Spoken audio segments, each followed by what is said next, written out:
Good evening, Wyoming, and thank you for joining us on this Thursday evening. I'm Sloan Dickey. And I'm Stephanie Chavez. Tonight we begin in Washington. Embattled EPA Administrator Scott Pruitt has resigned. President Trump making the announcement on Twitter. Pruitt has been embroiled in scandal for months and is the subject of several ethics investigations. ABC's Arlette Sanez has the story from Washington. After months of scandal, embattled EPA Administrator Scott Pruitt is out. As he flew to a rally in Montana, President Trump tweeted he had accepted Pruitt's resignation, writing, "Scott has done an outstanding job, and I will always be thankful to him." Just last night, Pruitt was mingling with guests at the White House 4th of July celebration. Administrator Scott Pruitt and Ambassador Bob Lighthizer, thank you for being here. Pruitt has been under fire for months for a series of ethical lapses tied to his spending, staff management, ties to lobbyists, and a sweetheart housing deal where he paid only $50 a night. Pruitt had been the subject of a dozen ethics investigations. Most recently, there were questions about whether Pruitt used his clout to try to get his wife a Chick-fil-A franchise. My wife is an entrepreneur herself.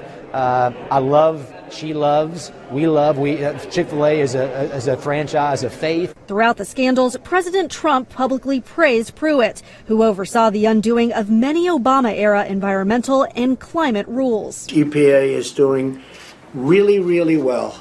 And, somebody has to say that about you a little bit. You know that, Scott. Even some Republicans called for him to go. He is about as swampy as you get here in Washington, D.C. Earlier this week, Pruitt was confronted at a D.C. restaurant by a woman pushing him to step down.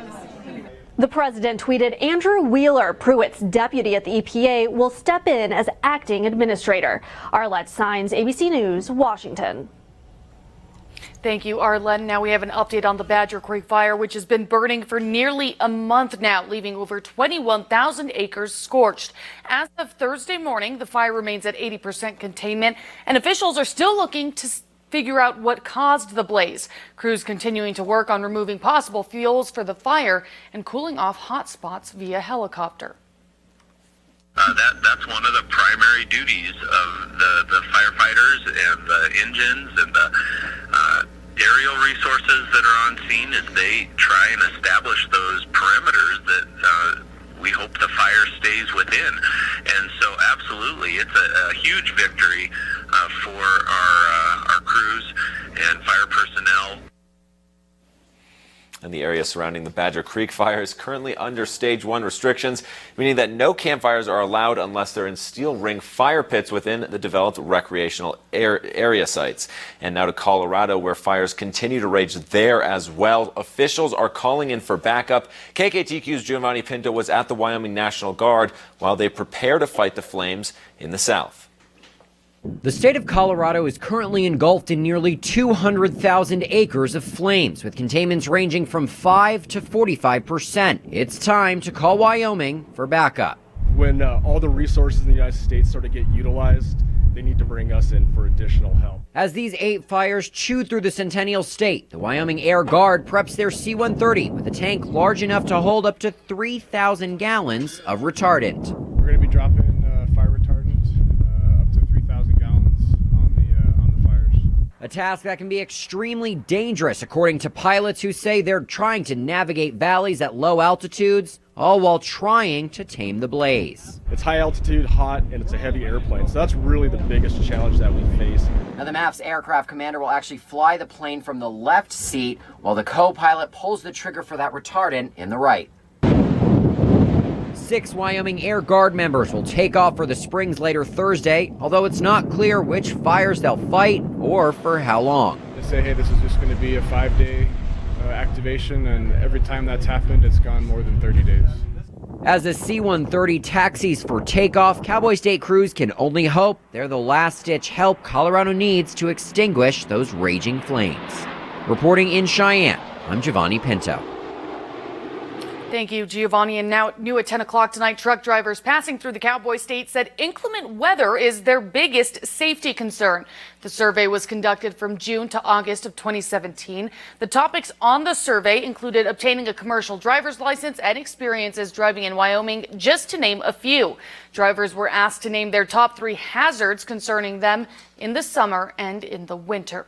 And new at 10 o'clock tonight, a new economic survey says the income from sales tax has increased by 64% in Converse County. The report says new oil development could be the reason behind that uptick. Sales tax in Sublette County has also seen a 50% increase. Wyoming state economist says this is a nationwide trend thanks to federal tax cuts and government spending. And new at 10 o'clock, construction on the new Science Initiative building at UW will begin next spring. The project will cost the university $100 million. It will have a 200-seat active learning classroom and the state-of-the-art research facilities. The new faculty is an effort to make the university a premier science institution. They hope to have the project completed by 2021. And also new at 10 o'clock, an Oregon Trail elementary school teacher is the recipient of the Presidential Award for Excellence in Math and Science. Janet Ragg is one of the 140 teachers who are being recognized for their dedication to STEM. Ragg says, quote, "Receiving the Presidential Award is such an incredible honor. It validates the hard work that I've put in over the years, but it isn't my work that's being encouraged." Ragg has been a teacher with the Natrona County School District for 27 years.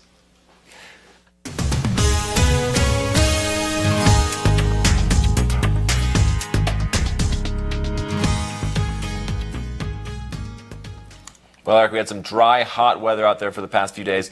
Hopefully we get some relief, I don't know, in the next few days. Yeah, Eric, I think we were kind of hoping that the thunderstorm that passed over earlier would be some slight relief, but to no avail, it was a dry thunderstorm. Yeah, it was a very dry thunderstorm.